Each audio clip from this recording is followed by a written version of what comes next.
Good morning, everyone. I think we have been fully awake now after the two brilliant speakers that have outlined what the landscape of the post-2015 going to be.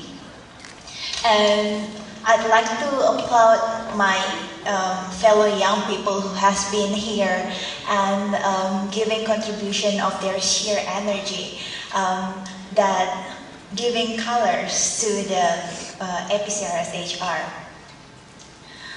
For me, ICPD document and review process has been a pivotal and nostalgic process because Youth Coalition for Sexual and Reproductive Rights is a youth-led organization that has been established in 1999 during the ICPD +5 review process. It's actually just come up as an idea of a youth forum discussions by the understanding that there is no global youth-led organization that work on SR, sexual and reproductive rights issues. So since then, we've been working to promote young people's rights through capacity building, advocacy, and disseminating knowledge. I'm pleased yet astounded that YCS is among very few or maybe the only one youth organizations that work on SRR in international arena till now. Therefore, it is crucial for us to keep reminding ourselves that we need to keep the ICPD spirits and not let it diluted into the big post-2015 processes that currently happening. And no one really knows what does it means. So I will talk about how young people landscape the issues in post-2015. Also, I will talk about what is the current recommendations that young people can give, and I can talk about sex and money if it's make people fully awake right now. Because we always think about sex and money, but we never had enough bravery to talk about it in public. So as Siva has mentioned earlier, that we are living in multipolar world. We are not fighting against being religious or secular, being a feminist or patriarch. We are now in the world while you can drinking Starbucks Frappuccino while reading Noam Chomsky Anarchy. And you can wear a Che Guevara t-shirt while wearing Levi's jeans. And all the symbolism have been mixed up with the fast-changing world that's fueled by capitalism. We are also currently living in a hyper-modern world with overwhelming access to information and connections. I bet that everyone here sleeping with their cell phone turned on and internet connection 24 hours, 7 days. Always available, otherwise we will have some headache somehow and stress. Don't worry, that's not only happened to you, it's happened to everyone. And because of that, we need more time to reflect and analyze different angle of truth and reality that has been provided by the digital natives. And the age of digital natives itself have shifted the course of human relationship, including the roles of families, societies, and peers. We also living in a contrasted realities. The money streams come to our region in Asia Pacific as an emerging market, they're saying. But we also see the growing number of disparity. We can find people queuing in the mall, trying to purchasing the most expensive bag, but we can also come to a public hospital and seeing people not able to pay for a private health care that they need to save their life. Furthermore, in 2013, Asia is the home of 386 billionaires, with 77 additional people on the list. And they are getting richer. This year, they are getting richer by 22%, while 733 millions of people still living in absolute poverty, and 537 millions of them remain undernourished.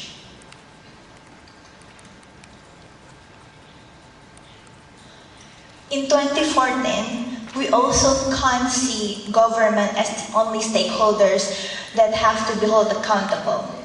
This is the era of shifting from aid to investment, with the increasing public-private partnerships, more formal demands for private sector roles in development cooperations, and expansion of corporate social responsibility practices, including through diverse models of building social enterprise, or maybe just marketing gimmicks.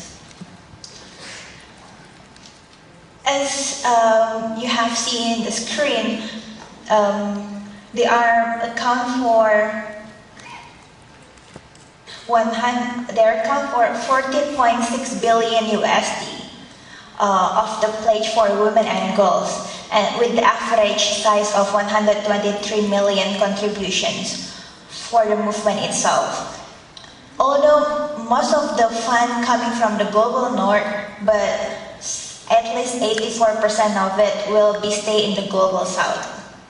And this is give us new questions as well as new strategy on how we can demand private sectors, foundation, philanthropists, social entrepreneur, as well as government to be accountable, because according to the Corruption Perception Index, including the Bribe Payer Index, health sector is among the top list, while people have lost trust in having good governance practices.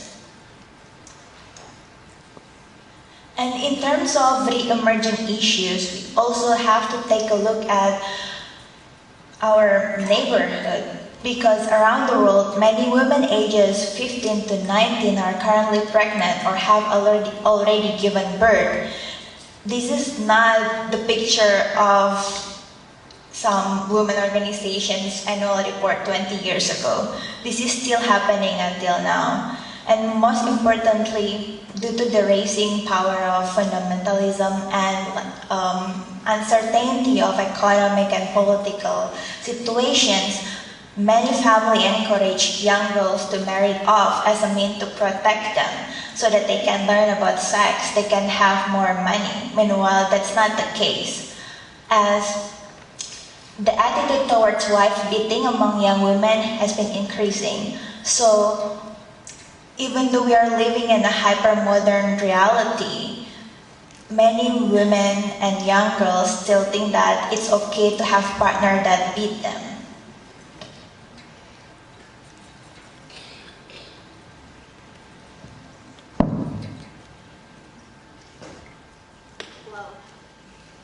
Like, oh, am I saying something wrong? Is this censorship? Yeah, maybe because I'm saying something right. And then, around the world, even when we are really bitter, actually there is some great progress. For example, the access of information on HIV has been increasing globally. Nevertheless, young women still face a higher risk to becoming infected because they are having lesser access than men on that. And further to that, young women still accounts for 70% of hospitalization due to unsafe abortions. The delay of care and services causing injuries, including permanent and severe one. Like most of the time when I ask my peers why they don't want to go to health services, they say it's because they are not comfortable having their parents to be the first person to know about their health status, including their drug and sexual activity record. So it is also important for us to understand that Asia and Pacific still have a sketchy law on the deliberation of parental consent, and these may hinder young people to access services that they are needed. In addition to that, the employment has become a buzz of development world in former years. Many countries around the world concerned about young people who are not in education, employment, or training. And young women face more challenges than men for this. In country like Pakistan, 2 of every 3 women is not having education nor employment and training.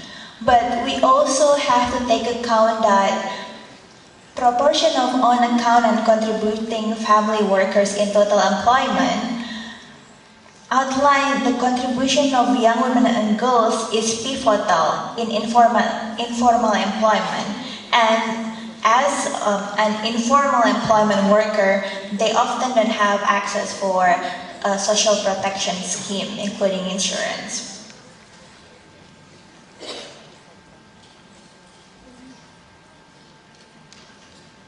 So, I believe that for the past 2 years, the post-2015 have become the buzzword in the development world. And the YC is trying to give meaning to the post-2015 discussions process by involving young people from the ground. In 2012 and 2013, YC conducted training in Latin America and Caribbean, Africa, Asia Pacific, and Middle East and North Africa to encompass their knowledge on ICPD plus 20 and how it will linkage with the post-2015 process.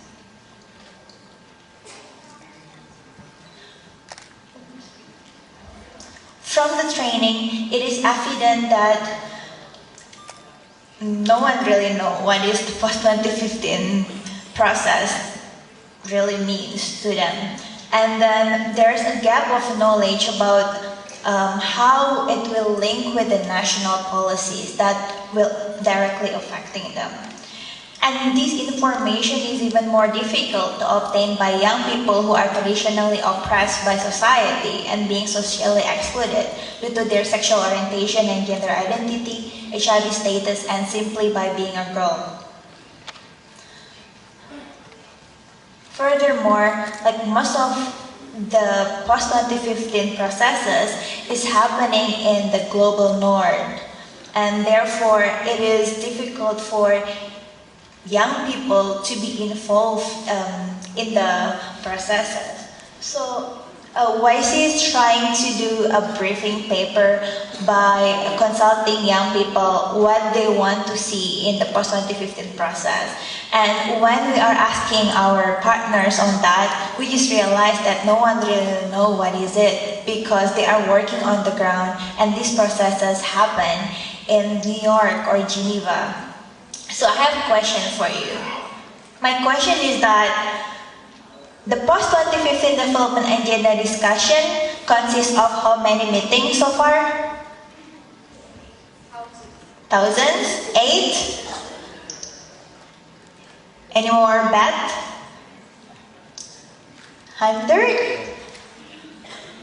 Okay. Well, I don't have the answer because I don't think anyone has been counting of that meetings. But I know that we are not doing justice for our ecological footprints by flying unendlessly. But in the past years, how many meetings of post-2015 that you have been attended? 0? 3? Okay, so that's moderately that way. And I just want to let you know that for youth-led organizations and youth activists, it is quote-unquote luxury to be able to be involved in that meeting. And why?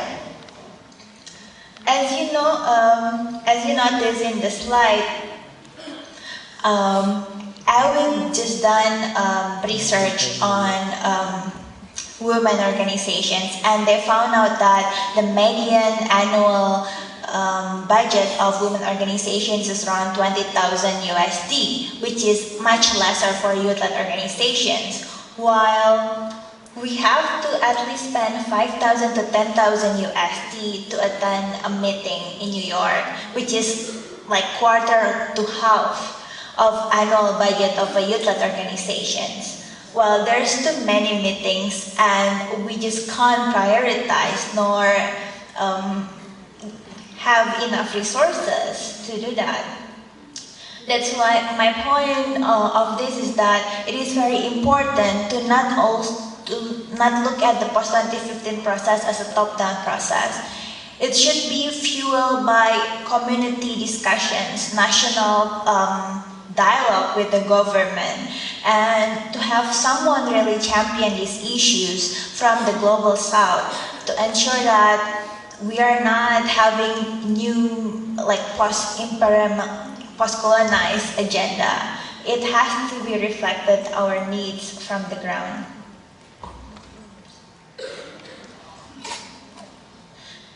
And then there's also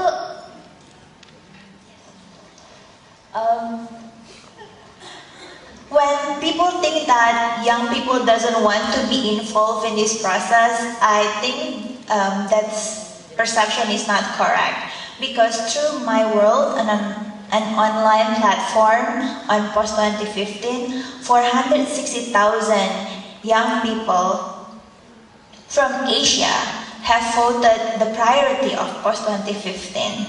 And they have voted better health care as the second priority after education. Meaning that of the total 2 million of young people correspondents for this survey, there's a lot of interest from them to be involved, but they just simply don't know how to and how to prioritize it. Learning from the flaws of MDG's process with various consultation was planned and organized to understand the voice from different stakeholders. Sometimes it makes us lose the meaning of the consultation itself because we are hiding under the rhetoric. We are using the same jargon and then try to create illusions that we will do something radical. I think this is the time for us to reflect back and just being honest to ourselves on how we want to be like radical and progressive for the new agenda. And most of the time, the youth participants have been included in the consultations. Maybe there's an effort to make it as a meaningful youth participations, but sometimes it's also being used as a tick box that makes you feel more comfortable. But we have to be aware that meaningful participations doesn't guarantee degree of influence, and this needs to be pointed out. The youth participations in the UN have evolved from observer during the Cold War era to be part of the national delegation that has been encouraged by the UN Secretary General. Nevertheless, it is politically correct to talk about young people, but it's never been possible for young people to talk about our sexual and reproductive rights. Why is it so? I don't know. I think this is something that we have to discuss together. And then, lastly, we also need to celebrate what has been happened. I think the Global Youth Forum is one of the successful examples of how young people lead the discussions and offer alternative narrative for the post-2015 agenda. Within that conference, the youth have created an outcome documents that talk about sexual rights, comprehensive sexuality education, youth-friendly health services, access to safe and legal abortion, as well as civic participation and decent employment. And this document has been utilized as a foundation of the Asia Pacific Population Conference, which is a very stellar achievement in the narrative of post-2015. And as a young people, I think we also have to question ourselves and to be critical of this process. It is remain imperative that we ask those uncomfortable and potentially awkward questions. It is important that we build on learnings on what MDGs and ICPD processes have achieved. And to just like look ourselves and see what would the indicators look like. Is it going to be a goal or a framework? And will it be really represent the needs of young people, given that youth and adolescent is an identity that beyond age marker. It is also has social and political aspect of it. And given the conflicting and parallel process of the post-2015, like who are the stakeholders that really have power to decide what issues that really matter, and do they really take ownerships and leaderships to champion that issues, and what would it cover? Perhaps importantly, we have to ask ourselves that the current structure of how the policy being made, it's not really reflective on the changes that the youth movement has. And I think we have to use APCRS HR as a platform to keep question ourselves and to work with other movements such as the women and feminist movement, like the environmental movement, the pro-democratization movement, and any other movement that has been exceeding our run to be more influencing the stakeholders in the post-2015 discussion.